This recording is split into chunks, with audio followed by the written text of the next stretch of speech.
জেলায় জেলায় সংকট সমস্যা, তা থেকে উত্তরণের চ্যালেঞ্জ আর সম্ভাবনার কথা তুলে ধরতে চলছে ডিবিসি এক্সপ্রেস।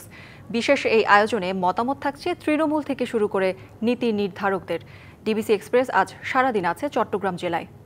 ডিবিসি নিউজের বিশেষ আয়োজন সিএসআরএম ডিবিসি এক্সপ্রেস আর সারাদিন থাকবো এই চট্টগ্রামে। সেখানে তুলে ধরার চেষ্টা করবো যে গুরুত্বপূর্ণ সমস্যাগুলো রয়েছে, তার মধ্যে জলাবদ্ধতা, রাস্তা সংস্কারের অভাব এবং কি যে খাল দখল কিংবা ভরাট হয়ে যাওয়ার যে বিষয়গুলো, সেই বিষয়গুলো নিয়ে কিন্তু সাধারণ মানুষ বা বন্দরবাসীরা আসলে দুর্ভোগে পোহাচ্ছেন দীর্ঘদিন ধরে।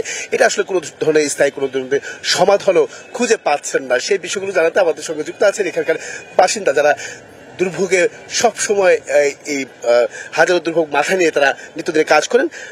আপনাদের সকলকেই স্বাগত ডিবিসি এক্সপ্রেসের। শুধু একটু যেতে চাই আপনার কাছে, জলবদ্ধতা নিরসনে আমরা সবসময় দেখি, প্রতি বছর বর্ষার সময়টা দেখি যে চট্টগ্রাম ডুবে যায়।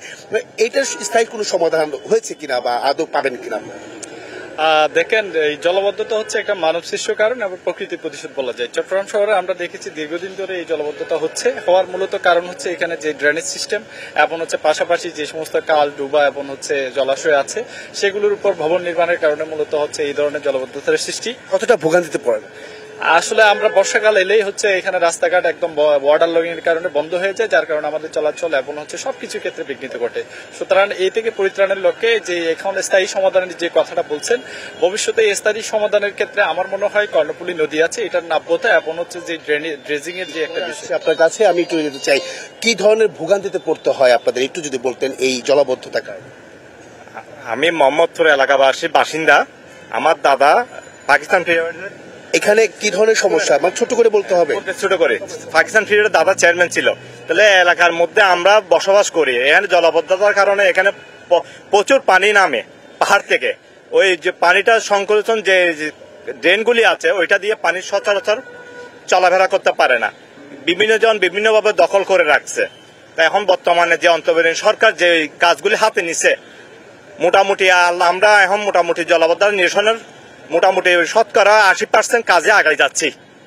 এটা সুফল পেয়ে যাবেন আশা করছি, সেই প্রত্যাশাটা আমরা করছি। এখানে আরো কয়েকজন আছেন, একটু কথা বলতে চাই আপনার সঙ্গে। এই জলাবদ্ধতা নিয়ে কত ধরনের ভোগান্তি মাথায় নিয়ে আসলে প্রতিদিন কাজ করতে হয়, বাসা থেকে বের হতে হয়, জলাবদ্ধতার কথা চিন্তা হলে কেমন লাগে? আসলে গত পরশুদিনের কথা বলতে গেলে, পরশুদিন আমি সকালে মূলত আমি ইলেকট্রিকের কাজ করি। সকাল থেকে বাইরে বৃষ্টির যে ভয়াবহ অবস্থা, এখানে প্রাণী প্রায় 1 গিরের উপরে উঠে গেছে গত পরশুদিন। পরে আমি বাইর হয়ে পরে বৃষ্টি যখন থামে বাইরে দেখি যে এখানে পুরো মাটির চেন ভাঙে এক ভয়াবহ অবস্থা, মানে বাইরের মতো অবস্থা নেই। পরবর্তীতে ওই যে ওইখানে যায় বাইরে, যেটা বলছে ড্রেনের ভিতরে পানি আসলে সচরাচর পানি প্রবাহিত হচ্ছে না। দোকানের ভিতরে পানি কতটা ভোগান্তি পড়তে হয়? মোটামুটি এখন আগের থেকে পর্যন্ত একটু কম। এখন বর্তমানে নিরসনের মধ্যে কোনো আমাদের পানি থাকে না চট্টগ্রামে, মানে আগের থেকে 3 ভাগের ঊর্ধ্ব পানির থেকে আমরা এখন বর্তমানে ভালো আছি। আর জলাবদ্ধতায় বাংলাদেশ সেনাবাহিনী 34 ব্রিগেডে যেভাবে কাজ করতেছে, বর্তমানে ভালো কাজ করতেছে আমাদের। অসংখ্য ধন্যবাদ। শুনছিলেন তাদের যে দুর্ভোগের কথাগুলো। এর পাশাপাশি আরেকটু বিষয় জানিয়ে রাখি যে পরবর্তী সংবাদ দুপুর 2টায় থাকছে এই বন্দর নগরী চট্টগ্রামের যে রাস্তা, বিশেষ করে এবার বর্ষা মৌসুমে 41টি ওয়ার্ডে প্রায় 80% বা শতাধিক রাস্তা ক্ষতিগ্রস্ত হয়েছে। সেই জায়গাগুলো থেকে আমরা আসলে তাদের দুর্ভোগের কথা তুলে ধরার চেষ্টা করবো। সঙ্গে থাকুন ডিবিসি এক্সপ্রেসে।